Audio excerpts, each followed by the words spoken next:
South by Southwest 2019. I'm assuming that we are now live. That was good. Yeah, dude. I've been doing this a few years. Buffalo Billiards will be the location for the broadcast as per usual. Lots of stuff happening down here. So I suggest that if you're within earshot, you should come see us because we interview the who's who, i.e. Mobley, the who's who. The talk of the town right now. Who? Mobley, this guy right here. I actually met him last year, South by Southwest. That's right. At, what was it?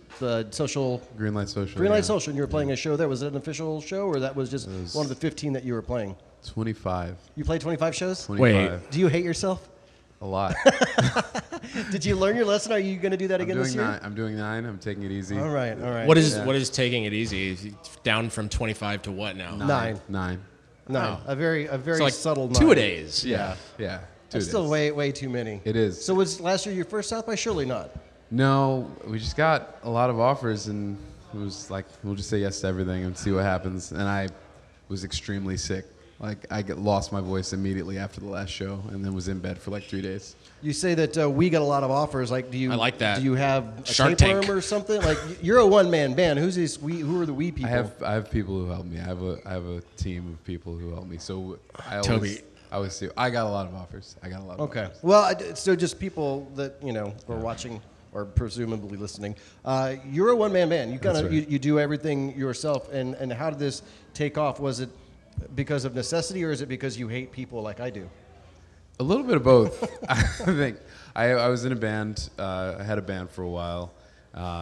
It was a trio, and then it became a duo, and then I had a tour booked, and my drummer couldn't make it on the tour, and so the options were either do it acoustic or come up with a new thing. Right. And I had like 2 weeks, and so I bought a drum kit and came up with this show, and then it was like, it worked. It really worked, and people were really into it. And I don't know, it was so fun that it was like, well, I'll just do this.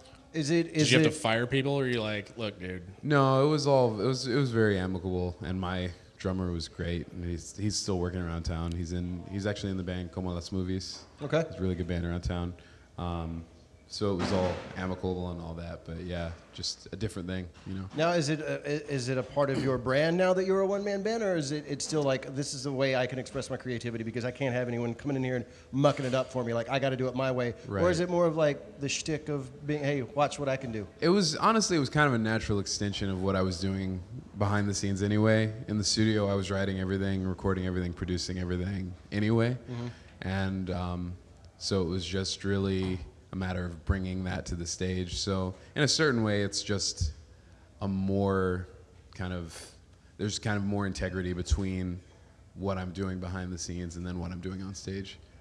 Is it easier to make music nowadays being one man because of the automation, because of distribution, because of the online era of getting everything out?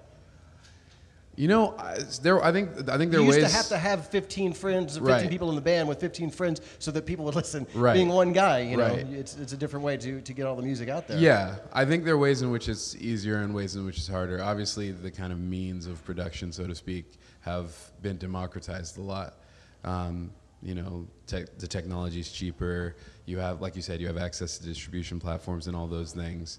But two things I think come along with that. One, there's just so much more noise, because the barriers to entry are just on the ground, and people are rushing through floodgates, and so differentiating yourself, I think, is how do you cut through? Yeah, right. And then the other part with the kind of ease of technology, it means that you have to really have intentionality about infusing that human element into it. Like tape makes weird things happen. Because tape is weird and it gets warped or it gets heated or whatever. That doesn't happen to a solid state hard drive. So if you want, those kind of magical moments to happen, you really have to think about how to create them yourself. And I think, when people talk about like the sterility of stuff that's produced with new technologies and stuff, I think that's really what they're talking about. They want those like kind of magical accidents, and you really have to think and make those happen now. I think it's definitely human that our ears kind of seek out the flaws because it makes it more relatable, because everything that we do is always so flawed. So when you hear something that's almost pitch perfect all the It's time. like the Matrix. Right, You yeah. don't believe it. Yeah, in a way you kind of stand like, this isn't real. That sounds like a robot to me. I'm not sure about this. So I Right. think innately we're kind of pre-programmed to feel that way. Yeah. Since last year, South by, things have been kind of taken off a little bit for you, getting a lot of bit. notoriety. What? Maybe you know. I don't know. You should know. Are you kind of tied in with C3 somehow? I am. I this past summer, we signed with C3 Management. Did you know that? I did know that. See, I didn't. Well, I knew that just because Joe was, the guy who I contacted to get in touch with you. Yeah. Of course, Joe, by the way, works with C3, Yeah. and C3 is not just production anymore because they also have a management team, Right. and they brought you on board. So, how did you guys get hooked up with C3? Actually, it was South by last year. Okay. My manager, Russell Volterra, was actually with Columbia Records at the time. Okay. And he came to your showcase here in this building. So you upstairs. owe us something. You owe us something. That's what you're saying. We'll work out the contract Yeah, later. good. I'll take $2 or a beer. But yeah, he saw me here, and then he moved from Columbia to C3 and called me up and was like, "Hey, would you be interested in moving over to C3?" And what's the next step? I mean, you signing that $1 million deal? Like, what's the next step, man? How much money are people throwing at you?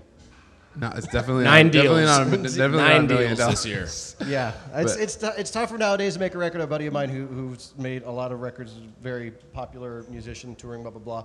I was texting with him the other day, asking him if he was going to be in town for South by, and this guy has sold hundreds of thousands, not millions of records, and he's like, "Oh, I just signed a record deal for $15,000, 3 records for $15,000." I'm like, Yeah, it shocked me, but I guess that's where it's going nowadays. it is. Yeah. Wow. Yeah. So I have $15. Want to do a record?